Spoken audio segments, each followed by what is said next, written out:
Sabe aquele sentimento de vazio que você tem quando você acorda? Você fala, outro dia. Você não acorda motivado.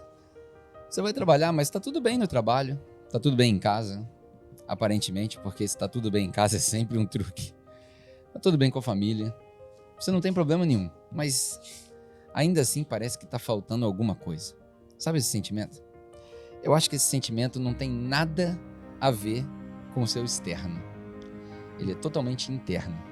E hoje eu quero te ajudar a descobrir como reverter esse sentimento. Agora, a gente vai fazer isso diferente hoje. Hoje a gente vai fazer isso tomando um café. Espero que você tenha um cafezinho aí na sua casa. Hoje eu tô aqui nos meus cafés favoritos, na minha cidade. Chama Armazém 101. Propaganda pra eles, hein? Jabá, hein, produtor? Pra eles. Pegue seu café, que nós vamos fundo hoje. Esse é o crossover. Let's go! Even when you feel low, you can still go. Even when you feel slow, you can still go. Bom, antes da gente continuar, eu preciso te avisar o seguinte. Eu vou falar sobre assuntos um pouco profundos. E assuntos que talvez não sejam a sua prioridade. Eu quero falar sobre espírito e alma e essa conexão que ela tem com o nosso trabalho. Se talvez esse é um assunto que não te interessa, eu quero te sugerir que você assista até o final assim mesmo. Pelo menos você vai ter uma perspectiva diferente.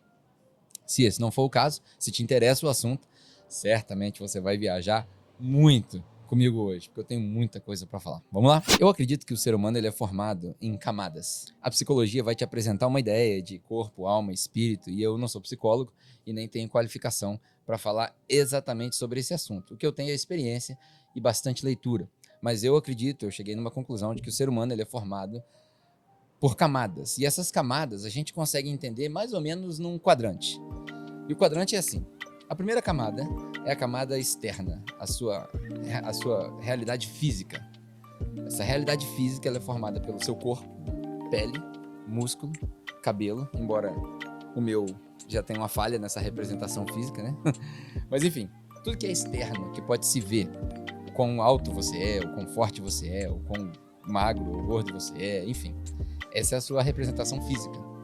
E aí na segunda camada, talvez na segunda parte do quadrante, você tem a união dessa representação física externa com a sua parte externa daquilo que eu vou chamar de alma. O que é a parte externa da sua alma?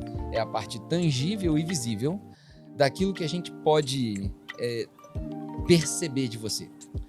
O seu temperamento, o seu humor, as características de como você conversa, como você se porta, não como você anda, mas como você chega num ambiente. Essa é a parte externa, ou a parte visível, tangível da sua alma.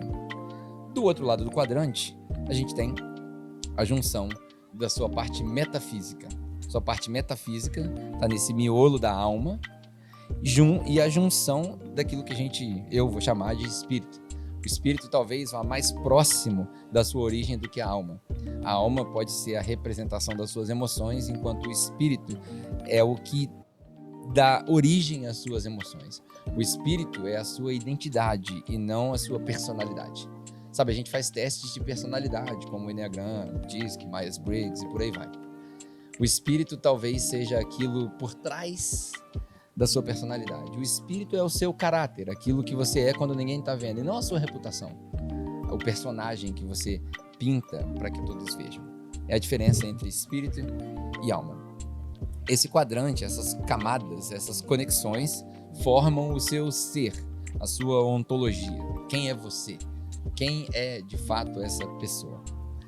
Eu comecei esse vídeo falando sobre esse sentimento de vazio, né? Eu quero lembrar a você aquele filme que em português, se eu não me engano, chama-se Divertidamente. Não sei por que chama-se Divertidamente, né? Em inglês chama Inside Out, faz mais sentido. E nesse filme, a gente vê os personagens da Pixar ali, né? A alegria, a tristeza, como personagens que controlam o seu ser. Mas se você prestar bastante atenção no filme, você percebe que a personagem principal, ela embarca numa viagem quando ela se perde nos seus sentimentos e ela vai até o centro de controle.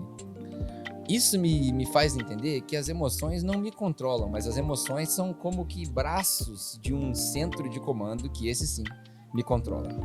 Nessa analogia, eu vou dizer que essas emoções, esses braços, representam a nossa alma e o centro de controle, que ninguém toca, que tem aquelas bolinhas misteriosas, esse é o seu espírito, que é dado, eu vou chamar de Deus, você chama daquilo que você quiser.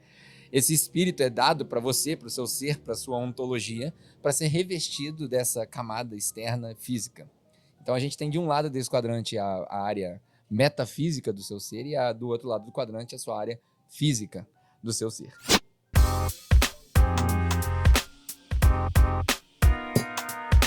Bom, só isso que eu falei já podia te dar um bacharel de psicologia. Você podia fazer faculdade e talvez você não toque nesses assuntos com essa profundidade. Mas vamos seguir em frente. Bom, a sua representação física, ela precisa de coisas físicas para ser alimentada. Comida, água, ar, dinheiro, acredite ou não, prazer. Já a sua representação metafísica, ela não é alimentada por essas coisas. Sua representação metafísica, ela não se alimenta com dinheiro, comida, água e nem prazer. É bem verdade de que alguns filósofos dizem que o significado da vida é o máximo de prazer e o mínimo de dor. Não tem nada de errado em ter prazer, nada de errado em ter um bom carro, nada de errado em ter boas férias, nada de errado em ter uma boa família. Não tem nada de errado com isso. Porém, o prazer é uma droga limitada. O prazer, assim como qualquer outra droga, ele trabalha com hormônios. E esses hormônios, quanto mais você recebe, mais você quer. Quanto mais oxitocina você recebe, mais você quer. Quanto mais adrenalina você recebe, mais você quer. Assim a gente alimenta a nossa representação física. Assim a gente alimenta o nosso ser externo, com coisas externas, com coisas materiais. A representação física ela é alimentada com prazer. A representação metafísica ela é alimentada com propósito. Nada que dá prazer alimenta o metafísico, porque uma hora o prazer acaba. A representação metafísica, diferente da física, ela é alimentada com propósito. Quando você consegue descobrir o seu propósito, quando você consegue descobrir por que você acordou, quando você consegue descobrir por que você foi colocado aqui, todos os seus dias fazem sentido. Todos os seus dias fazem sentido. E essa droga do propósito, ela nunca acaba. Ela não tem um limite. Não é um recurso limitado. É um recurso ilimitado. Porque todos os dias você consegue transcender. Eu detesto a ideia de que alguém vai passar 70 ou 80 anos nessa terra sem um propósito de vida. A maioria das pessoas não tem esse privilégio. A maioria das pessoas, quando chega nos seus 70 ou 80 anos, quando se reporta para alguém, se arrepende de não ter vivido uma vida com propósito, se arrepende de não ter feito o suficiente, se arrepende de não ter passado tempo com a família, se arrepende de não ter se permitido ser mais feliz, de não ter sido autêntico. Eu não quero que isso aconteça com você. Eu quero te convidar para uma jornada para te ajudar a descobrir o seu propósito. Agora, eu podia gravar um vídeo emocionante com uma trilha sonora, eu podia manipular suas emoções, sabe? Essa parte do seu externo aqui, ó. A parte externa da sua alma. Eu podia apelar, eu podia usar técnicas de programação neurolinguística e eu podia te conduzir para clicar na minha página e comprar um produto sem que você queira comprar. Eu sei fazer isso. Eu podia também usar esse pedaço do meu vídeo, como eu estou fazendo agora, para aplicar algo que a gente chama de psicologia reversa e fazer você acreditar que eu não estou usando técnicas de PNL para você clicar no meu vídeo, mas sim que você mesmo decidiu clicar usando psicologia reversa. O que eu quero fazer com você é fazer você pensar e se decidir agora, sem mimimi. Tem um link que vai aparecer aqui embaixo. É o link do meu site. E lá você vai ter acesso à plataforma que eu criei, com um livro que eu escrevi, que é uma coleção de 10 anos de experiência, muitos livros que eu li, eu acredito piamente que é um dos melhores livros, se não o melhor livro a respeito de como encontrar o seu propósito. Eu uso uma ferramenta chamada Ikigai, e lá, junto com o Ikigai, eu coloquei outras ferramentas, o Enneagram e algumas outras entrevistas para você usar essas ferramentas e encontrar o seu propósito. Agora é contigo.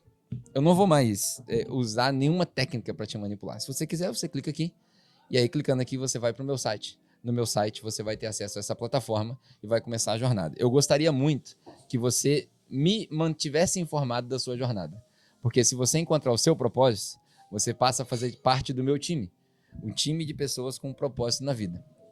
Isso é bom para o mundo todo, isso faz bem para o universo todo. Eu gostaria de saber. Então fica aqui a minha dica, tá aqui o link. E aí eu quero te lembrar que todas as sextas-feiras, por volta de 7h30, 8h30 da noite, ou quando o tempo nos permitir, a gente publica um vídeo novo sobre propósito ou ferramentas para encontrar o seu propósito. Todos eles são feitos para agregar valor na sua vida. E se isso tem acontecido com você, se esse é o seu primeiro vídeo ou já é o 10º vídeo, não interessa. Se você encontrou valor agregado nesses vídeos, deixa aqui o seu comentário aqui embaixo. Gostaria de saber como a gente está conseguindo agregar valor para sua vida. Even when you feel low, you can still go. Even when you feel slow, you can still go. Even when there's no hope, you can still go. I never answer to no, man, I still go.